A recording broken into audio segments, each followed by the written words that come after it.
Assalamualaikum. Ada sebiji Kawasaki Double R tahun 2014. Daftar tahun 2014, tahun ni buat tahun 2013. Motor dah up spec spec sesedap jalan lah, sesedap highway lah. Nombor plate cantik JPV Johor Powerball 7564. Rainbow kopi, rem Dyno Pro baru, disc dah pakai disc yang besar punya. Ini senyap lah. Lepas bikin dia tak putih.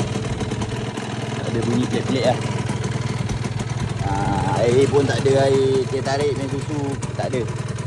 Minyak cun-cun lah, tak ada campur coolant lah. Exhaust standard kopi dah buat. Rem depan belakang baru. Dua atau bawah original. Sisi kiri kanan semua function, meter semua function.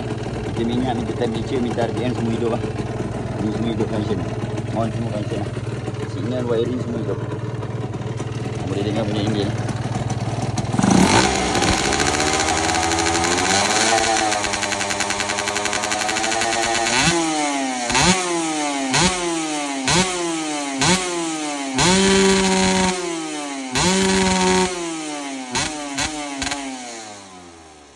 Untuk motor Kawasaki Double R ni kita bagi free gift tadi. Rem depan belakang ada satu set dengan kita bagi ada jajan lain sikit lagi lah. Yang ni kita nak jual dengan harga 14,900. Mana berminat boleh roger nombor ada dekat bio.